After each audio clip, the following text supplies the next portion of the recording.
এটা আমার spider plant, এটা মাদার প্ল্যান্ট। এটা থেকে আমি আরও 2টা চারা করেছি। এই যে একটি, এই যে একটি। এটা আমি এখন এটাতে লাগাবো।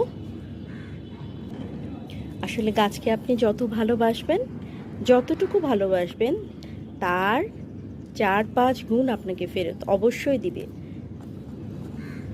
এই যে এটা আমি এখন সুন্দর করে লাগিয়ে দিচ্ছি। এটা আমি আমার ইনডোরে রাখবো, সেজন্যই রুফটপে নিয়ে এসেছি এটাকে আলাদা করে পটিং করার জন্য। সার মাটি আমার আগে থেকে রেডি করা ছিল, সেজন্য কোনোই ঝামেলা নেই। পাশ থেকে চেপে চেপে ভালো করে মাটিটা বসিয়ে দিতে হবে যেন ফাঁকা না থাকে। ব্যাস হয়ে গেল আমার স্পাইডার প্ল্যান্ট পটিং।